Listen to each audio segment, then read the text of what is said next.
últimas notícias que temos do dia.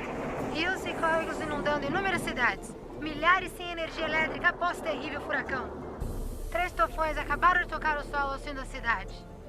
E agora? O que é isso? Eu acho que é um terremoto. Eu nunca vi tais condições climáticas antes. Busquem abrigo imediatamente.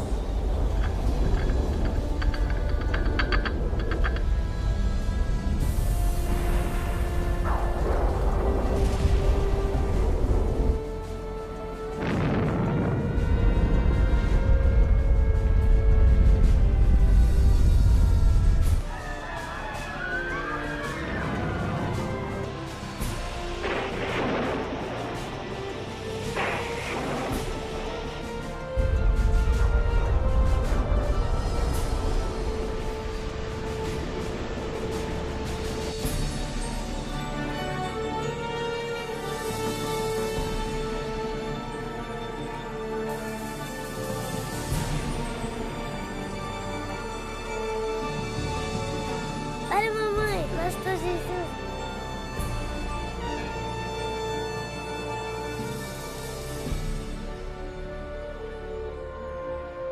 Os livros proféticos da Bíblia, conhecidos por muito tempo como mistério. Textos históricos, números antigos, imagens simbólicas. Todos os eventos apocalípticos descritos por vir em breve. É realmente possível compreender o seu significado? O que é a marca da besta? Será, como dizem, um microchip de computador implantado sob a pele ou será algo mais insinuoso? O que dizer sobre o anticristo? Este sinistro inimigo de Deus já se manifestou? Ou ainda espera nas sombras? Será um ataque terrorista que levará a Terra à tribulação final? Testemunharemos os horrores do Armagedon e as 7 últimas pragas? O que necessitamos saber para evitar ser deixados para trás quando o Senhor voltar? Reconheceremos os últimos dias e saberemos o que nos espera? O que você está pronto a experimentar revelará o que a Bíblia realmente diz sobre o final dos tempos. Junte-se a mim para juntos descobrirmos os incríveis fatos por trás dos eventos finais da profecia bíblica.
Mas você, Daniel, feche estas palavras. Cele o livro até o tempo do fim. Muitos correrão dele e para ele, e a ciência se multiplicará. O fim do mundo realmente ocorrerá? Se for, quando? Esta é uma das mais importantes e misteriosas perguntas de todos os tempos. O profeta bíblico Daniel predisse claramente que ao final da história do mundo, nós veríamos um aumento dramático no conhecimento. Já aconteceu?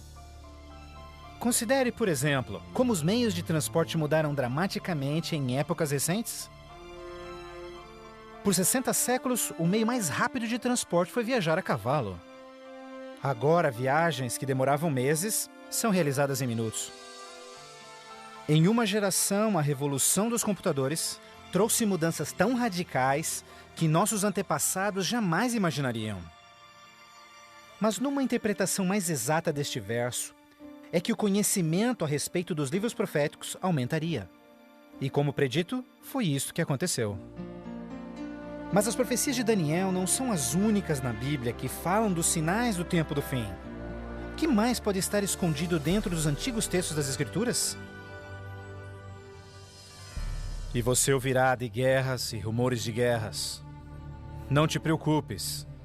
porque todas estas coisas virão, mas passarão. Mas não é o fim ainda. Haverá fome, pestes, terremotos em vários lugares. Tudo isso será o começo das dores. Qualquer um pode ver em todo o mundo o quanto forças políticas e naturais têm tornado o nosso mundo moderno um lugar perigoso para se viver. Pense nisto. Nos últimos 100 anos, o mundo inteiro enfrentou 2 guerras mundiais, vários outros conflitos, sem mencionar o aumento de ataques terroristas. Além disso, um aumento na taxa de mortalidade em desastres naturais, incluindo terremotos, incêndios, inundações, tornados, tormentas assassinas num clima bizarro, tudo a caminho da destruição final do planeta. Incrivelmente, o apóstolo João profetizou que ao se aproximar o tempo do fim, aumentaria a habilidade do homem em destruir o planeta. Apocalipse 11, verso 18, diz que virá o tempo em que Deus destruirá aqueles que destroem a terra. Está claro que esta previsão foi vividamente cumprida. Por séculos, o homem apenas fazia suas guerras com lanças fumegantes ou seus canhões à pólvora. Hoje, possuem armas devastadoras que podem rapidamente exterminar com a vida no planeta. Fato é que Jesus profetizou que se sua vinda fosse adiada, ninguém sobreviveria. O próprio Cristo nos alertou sobre estes perigos, mas que eles seriam apenas o início do fim. Poderia o homem fazer alguma coisa que pudesse dar início ao tempo do fim? Saiba que os últimos dias serão dias difíceis. Os homens serão amantes de si mesmos, amantes do dinheiro, gananciosos, presunçosos, blasfemos, desobedientes aos pais, ingratos, profanos, sem amor, irreconciliáveis, fofoqueiros, sem domínio próprio, grosseiros, sem consideração com o bem. Ninguém que haja vivido pelas últimas décadas poderá negar a contínua e espantosa queda moral de nossa sociedade moderna. Cada geração, continuamente, abre o envelope de aceitação comportamental. Como resultado, cada uma das gerações sucessoras operam sob um padrão moral mais baixo do que o seu padrão anterior. Infelizmente, parece não haver um fim a essa trilha vergonhosa. Nos dias de Noé, a decadência moral condenou o planeta à destruição com o dilúvio. Nos dias de Ló, as perversas e depravadas Sodoma e Gomorra foram cidades consumidas com o fogo do céu. Assim como nos dias de Ló, eles comiam, bebiam, compravam, vendiam, plantavam, construíam, mas no dia em que Ló saiu da cidade, caiu fogo e enxofre do céu e consumiu a todos. Assim também será no dia em que o Filho do Homem se manifestar. E em nossos dias, poderia ser incontrolável imoralidade e perversão novamente motivo para uma condenação vinda dos céus? Junto à imoralidade de nossa sociedade decaída, a Bíblia nos alerta que nos últimos dias haveria um dramático crescimento no espiritualismo e no ocultismo. Agora o Espírito diz terminantemente que nos últimos dias alguns abandonariam a fé, dando ouvidos a espíritos enganadores e doutrinas de demônios. A prática de comunicar-se com os mortos, extensamente proibida pelas Escrituras, tem amplamente sido aceitas inclusive em igrejas modernas. Programas de televisão e filmes apresentando os temas do arrebatamento e do ocultismo tornaram um assunto extremamente popular, especialmente entre os mais jovens. Apesar de todo este espiritualismo e incontrolável imoralidade, a Bíblia ensina que onde o pecado está em abundância, a graça está em superabundância. Portanto, uma grande notícia para os últimos dias, antes da volta de Jesus, foi a promessa de que as boas novas seriam anunciadas por todo o mundo. Então este evangelho do reino será pregado em todo o mundo em testemunha a todas as nações, então virá o fim. A então aparentemente insuperável missão de comunicar o Evangelho aos 4 cantos da terra é uma rápida realidade. Com missionários, livros, fitas, transmissões via satélite e internet, o Evangelho tem se espalhado rapidamente pelo mundo. a mensagem da salvação nunca antes foi tão amplamente divulgada como hoje. A Bíblia revela que estamos vivendo, obviamente, nos últimos dias. O aumento da ciência, instabilidade global, declínio moral, um explosivo interesse pelo ocultismo, todos testificam o tempo do fim. Os sinais do fim estão claramente se cumprindo, mas ainda mais, a Bíblia também nos alerta que entre as forças do bem e do mal, em última instância levarão o mundo ao conflito do Armagedon. A qualquer momento, uma crise global sem explicação atingirá todo o planeta, numa crise tão devastadora que o mundo jamais viu. Haverá então grande tribulação, como jamais se viu anteriormente, nem jamais haverá. Qual será a catástrofe que dará início à crise final? E quando acontecerá? Poderia ser um devastador ato terrorista? Talvez uma crise econômica internacional? Talvez até um terremoto, um asteroide ou algum outro evento cataclísmico? Talvez um acidente químico ou uma praga biológica mortal? Talvez a combinação de alguns desses acidentes. Mas mesmo a Bíblia não identificando o evento crítico exato, ela revela as dramáticas cenas que se seguem. Mais adiante você compreenderá mais sobre esses surpreendentes, chocantes eventos que muitos cristãos ainda não estão preparados.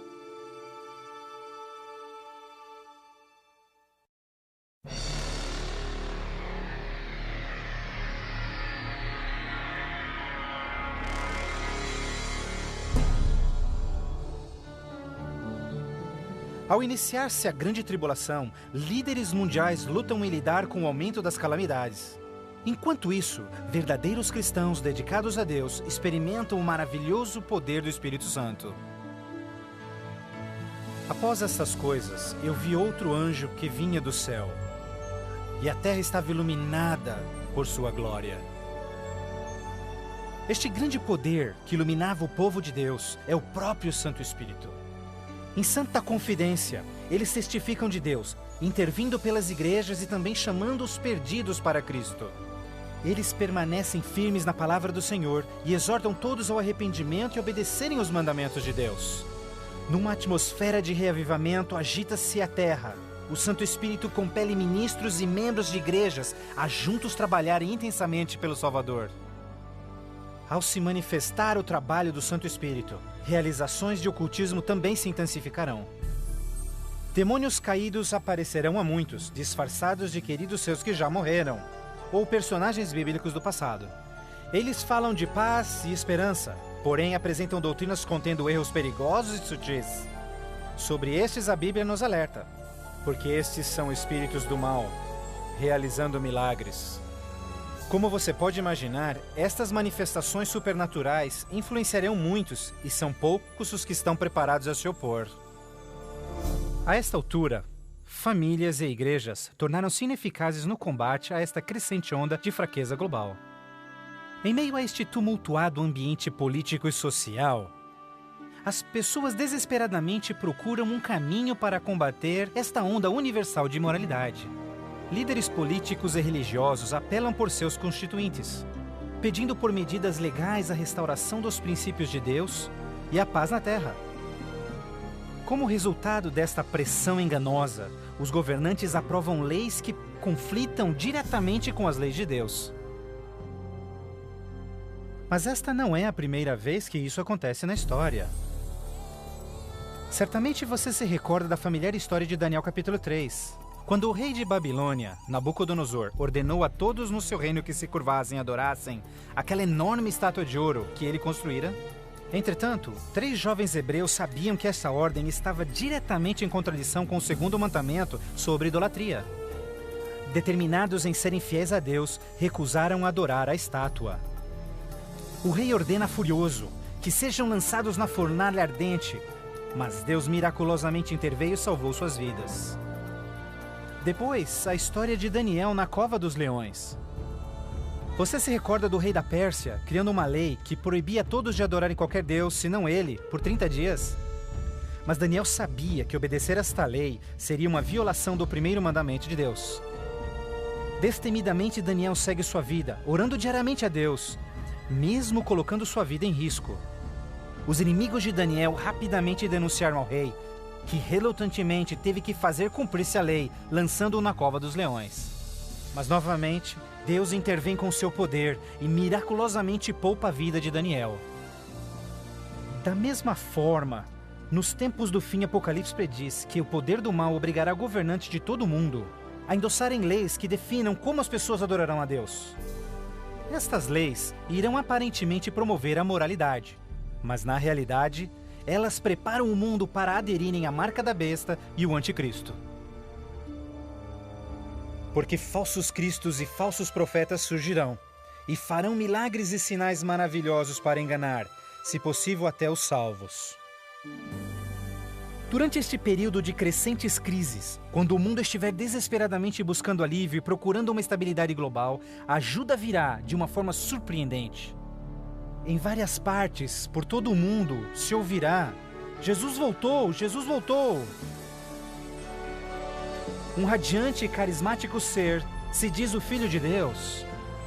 Um exército de jornalistas se amontoa para ver este que realiza milagres sobrenaturais. Eles o ouvem repetir as mesmas palavras que Jesus falou nas Escrituras. Este evento será transmitido ao mundo via satélite. Milhões serão enganados com esta aparição, como sendo cumprida a profecia de que todo olho o verá. Inúmeras religiões estão ansiosas na expectativa por um Salvador. Então este deslumbrante ser aparenta ser a resposta às suas orações. Mas a Bíblia nos alerta em 2 Coríntios que Satanás pode transformar-se num anjo de luz. Infelizmente, não será Jesus quem o povo receberá de braços abertos, mas sim Satanás, disfarçado como Filho de Deus. Fazendo isso, o mal será capaz de unir o povo em todo o mundo e reconfirmar seu falso sistema de adoração. Assim, o mal concretiza a maior fraude que jamais se viu sobre a raça humana.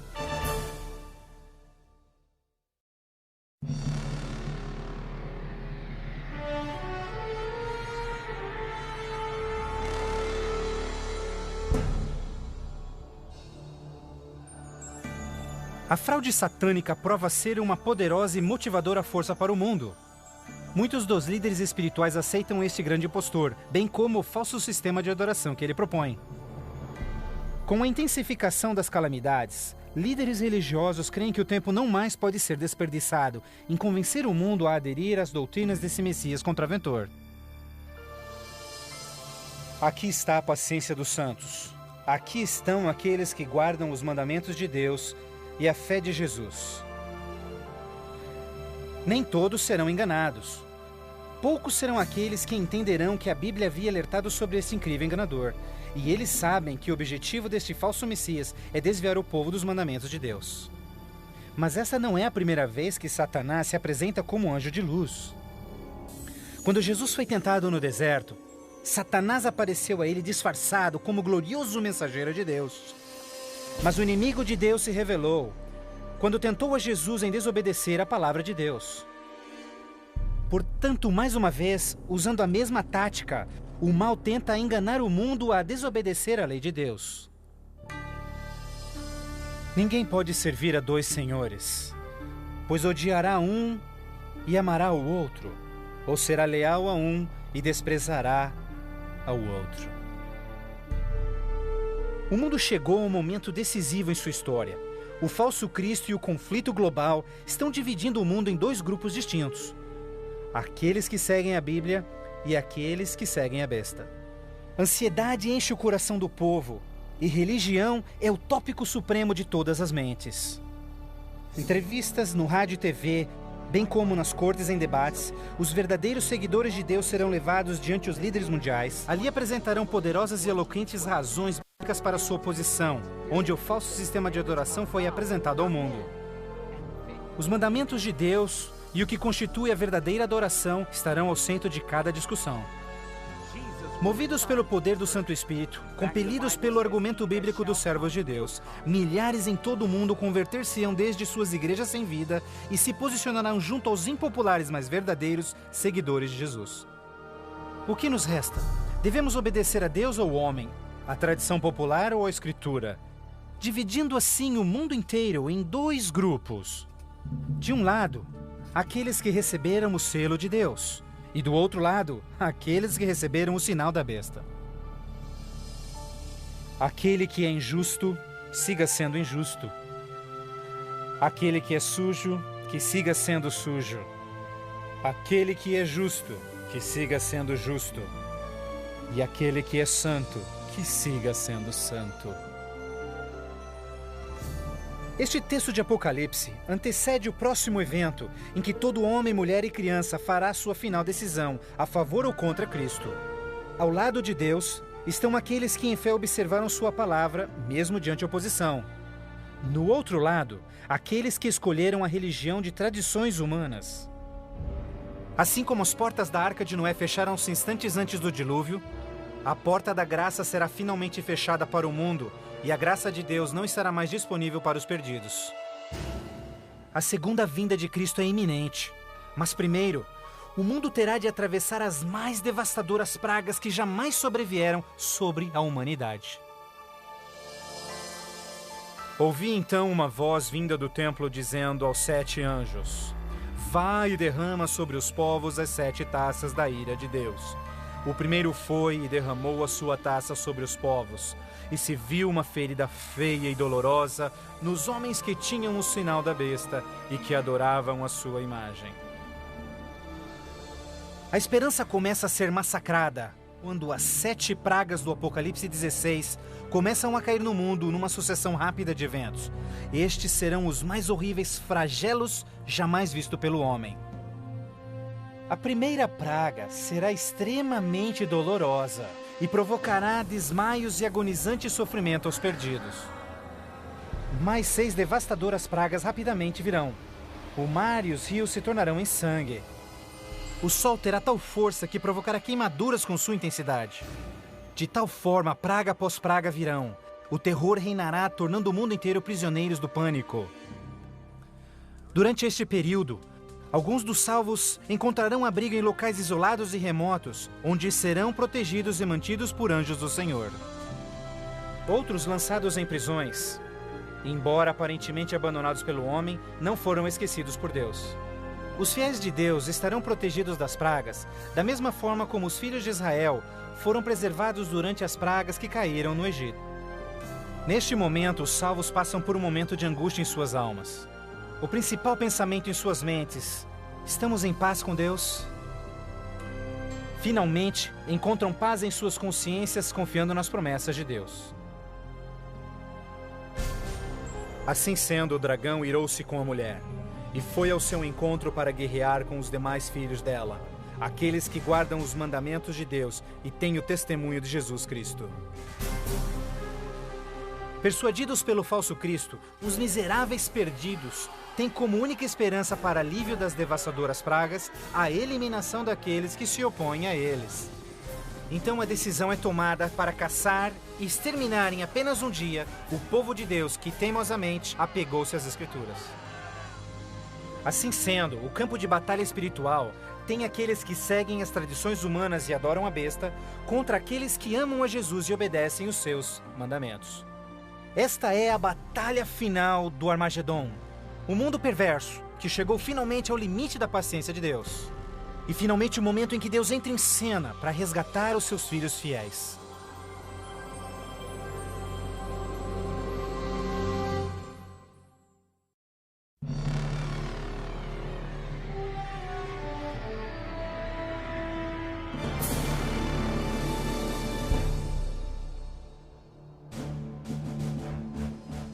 À meia-noite, o clamor foi ouvido. Aí vem o noivo. Na mais escura hora, a mais esperada esperança de todas as eras torna-se realidade. O comando da voz do próprio Deus é ouvido. Está cumprido! Aquela voz de trovão chacoalha os céus. Um imenso terremoto anuncia a aproximação do poderoso exército dos céus. Os filhos de Deus, há pouco sem cor e cansados, agora envoltos por um arco-íris, resplandecem diante de seus opressores. Suas faces brilham, ao contemplarem seu Redentor e o vasto exército de anjos que vieram para levá-los para casa. Atentem, porque ele está vindo nas nuvens do céu, e todo olho verá, inclusive os que lhe transpassaram, e todos os povos da terra chorarão por sua causa. Como você já sabe, este não será um momento de êxtase secreto. Todas as pessoas do planeta testemunharão este maravilhoso evento, e muitos estarão aterrorizados. Os ímpios fugirão desesperadamente para rochas e cavernas, tentando em vão esconder-se do santo rei que se aproxima.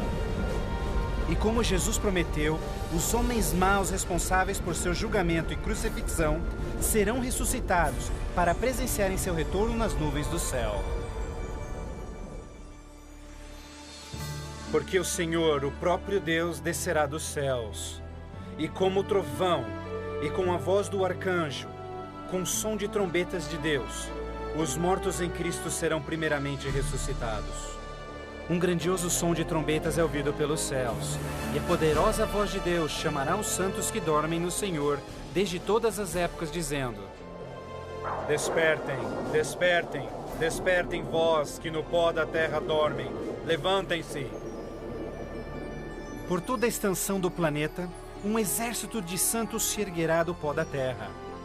Despertarão cheios de juventude, glorificados e revestidos de imortalidade, sem nenhum traço de enfermidades ou defeitos. E aqueles que ficarem vivos nestes momentos finais serão também transformados. Num instante, receberão um novo corpo imortal. Os ímpios contemplarão em angústia todos estes incríveis sinais. Então nós, os que estivermos vivos, seremos todos levados junto deles nas nuvens para encontrarmos com o Senhor nos céus. E ali nós viveremos para sempre com o Senhor.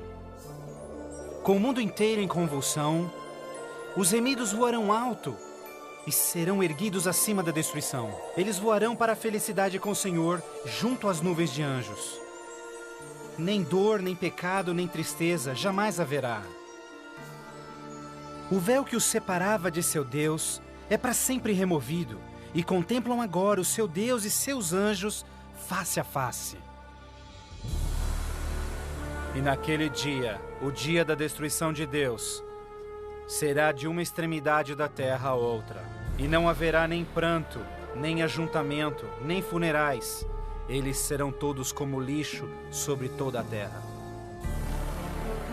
Aos que ficarem para trás, o caos reinará no planeta.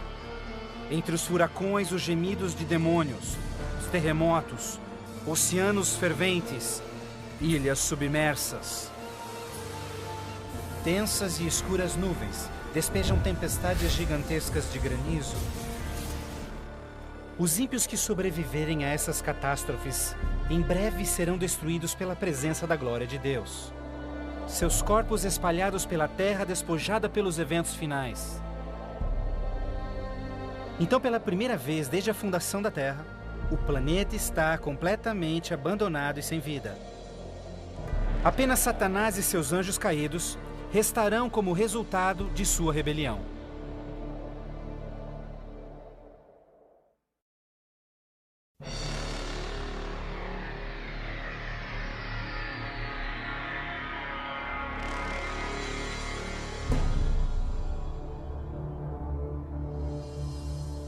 Então vi um anjo que descia dos céus, que tinha consigo as chaves do abismo e uma grande corrente em suas mãos.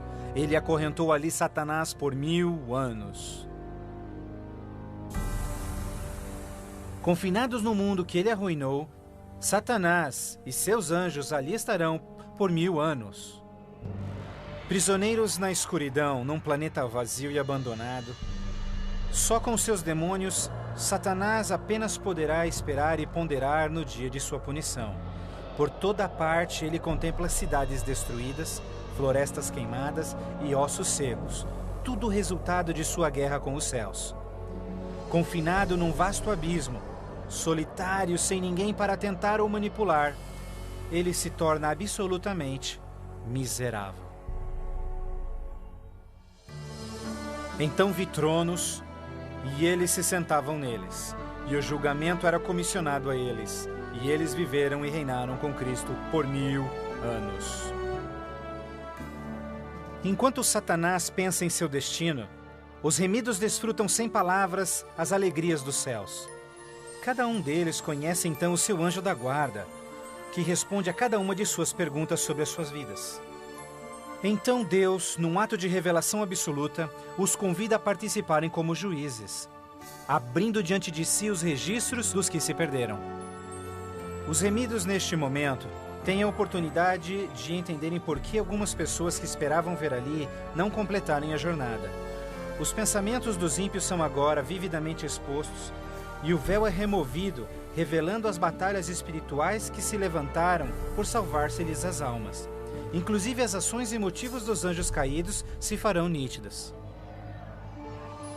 O aberto e transparente caráter de Deus neste assunto é extraordinário. Como o apóstolo Paulo descreve em 1 Coríntios 6, verso 2, os salvos participarão no julgamento dos ímpios. Antes que um único pecador receba sua punição final, seus registros serão cuidadosamente revisados por seus conterrâneos, os quais entendem e sabem das lutas na vida na terra. Todas as palavras e atos dos ímpios serão pesados ante a palavra de Deus. A justiça de sua sentença é confirmada e o grau de sua punição determinado. Finalmente, ao final dos 1000 anos, Jesus e os remidos preparam-se para o seu retorno à terra. O tempo é chegado para Satanás, seus anjos e os perdidos, quando enfrentarão as últimas consequências por seus atos. Em breve, os mansos herdarão a terra. Mas primeiro, Deus executará a fase final de seu julgamento e extinguirá o pecado do universo.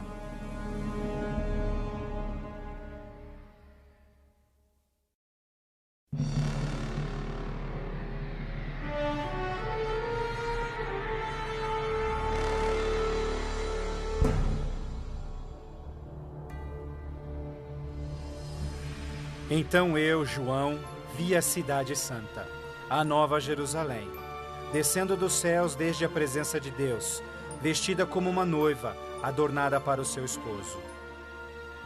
Após os 1000 anos sabáticos no céu, Cristo e os remidos, com a Nova Jerusalém, voltam à terra. Ao se aproximar a cidade do planeta desolado, Jesus comanda que os ímpios voltem à vida desde o pó da terra. Ao seu comando, os ímpios de todas as épocas e lugares ressuscitam, da mesma forma como morreram, e ali estão diante de Deus. Ao Jesus descer, seus pés tocam o Monte das Oliveiras. Um tremendo terremoto abre o monte, transformando numa grande planície. Então, a Nova Jerusalém, a grande cidade de Deus, desce dos céus e descansa sua estrutura sobre a planície preparada por Deus. Agora, quando os 1000 anos terminarem, Satanás será solto de sua prisão e então irá atrás de enganar as nações, a fim de uni-los para guerrear. Incrivelmente, Satanás consegue iludir seus seguidores mais uma vez e arregimenta-os para capturar a cidade celestial pela força. Generais e homens de guerra de todos os tempos, juntos unem suas habilidades para prepararem-se para o que eles imaginam ser a batalha monumental. Por este ato, os ímpios revelarão que seus corações não se converteram. Se fosse possível, eles destruiriam a Deus e seu trono e tomariam a cidade santa pela força. Pouco percebem eles que essa guerra fútil já estava perdida mesmo antes de começar. O juízo final chegou. Então eu vi os mortos, grandes e pequenos, todos diante de Deus. Livros eram abertos e os mortos eram julgados de acordo com seus atos. Subitamente, no alto acima da cidade, o Senhor aparece em seu glorioso trono. Todos os frágeis planos de guerra dos ímpios são imediatamente eliminados. Ao contemplarem a face de Deus, os ímpios dolorosamente tornam-se cientes de cada um de seus pecados. Lembram-se de cada momento em que silenciaram suas consciências, cada vez em que negaram os chamados do Santo Espírito.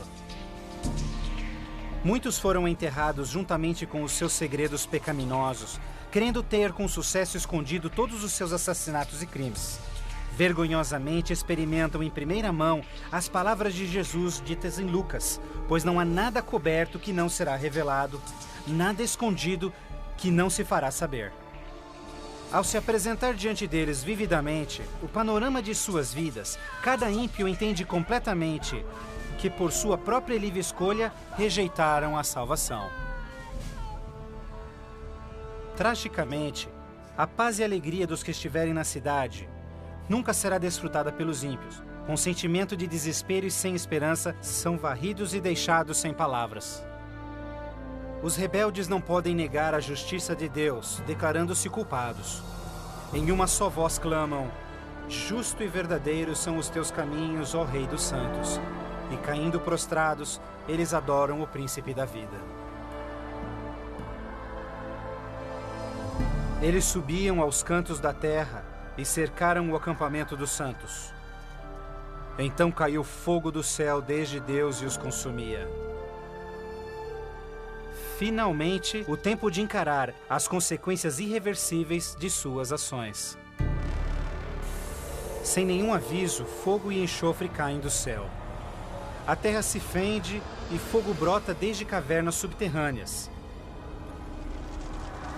Enquanto o inferno engole os ímpios, os justos estão a salvo e em segurança dentro dos portões da Nova Jerusalém. Cada pecador é punido de acordo com seus pecados. Os com poucos pecados são destruídos rapidamente, enquanto os culpados de horríveis pecados contra a humanidade sofrerão mais. Satanás, o instigador de todos os pecados, será forçado a sofrer muito mais. Para Deus, a punição dos ímpios é um ato doloroso, mas é algo que a sua justiça demanda. O salário do pecado é a morte. Na cruz, Jesus sofreu a punição final no lugar de todos os que aceitaram o seu sacrifício. Mas, tragicamente, os perdidos rejeitaram este presente e terão de pagar o preço por seus próprios pecados. Certamente o dia virá, queimando como fornalha. Todos os orgulhosos e todos os fracos serão consumidos. Você esmagará os ímpios, pois serão como cinzas debaixo dos seus pés. Ao se esfriarem as cinzas da destruição, os habitantes de todo o universo erguem suas vozes em louvor a Deus, pois o reino de terror de Satanás foi banido para sempre. Assim, com a paz no cosmos eternamente garantida, Deus agora dedica sua atenção à criação de um novo céu e uma nova terra.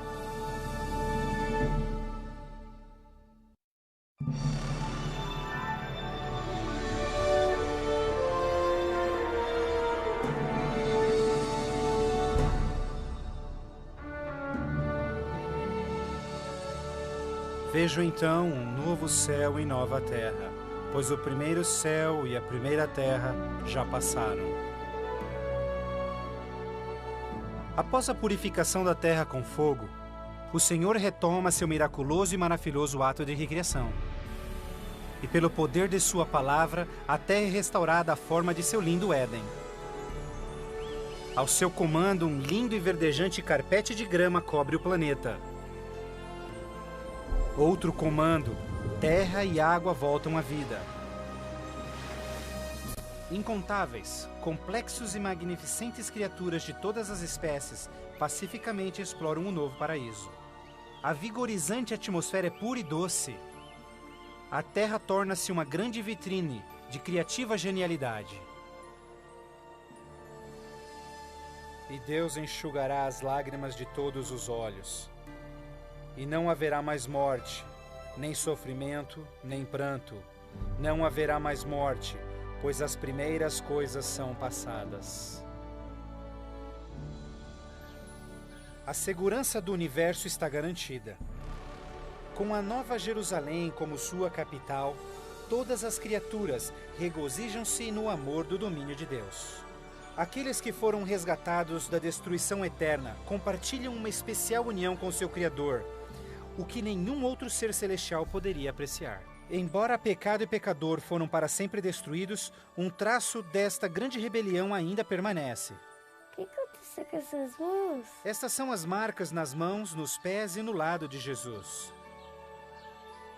Ao passarem-se os dias inesquecíveis da eternidade, todas as memórias tristes e dolorosas se dissipam na glória brilhante e esplendorosa dos céus. Não mais atrelados a uma vida passageira, os imortais filhos de Deus são agora livres para alcançarem suas mais amplas ambições. Com ilimitada capacidade de absorver mais e mais conhecimento, revigoram as suas mentes. Sem barreiras, seus limites não mais os prendem à terra. Os remidos são agora livres para explorarem as maravilhosas obras de Deus em todo o universo. O céu é um lugar de perfeita paz e harmonia, onde o amor por Deus e pelos outros preenche todos os corações.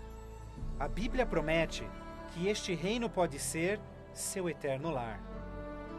Jesus deu-se em sacrifício na cruz para oferecer-te perdão e vitória sobre o pecado. Mais que qualquer coisa, Jesus quer que você viva com Ele neste novo lar. Se bem que Ele desesperadamente quer te salvar, Ele não pode forçá-lo em aceitar este presente. Você deve aceitá-lo por si mesmo. Por que não aceitá-lo hoje? Peça-lhe agora e Ele entrará em seu coração.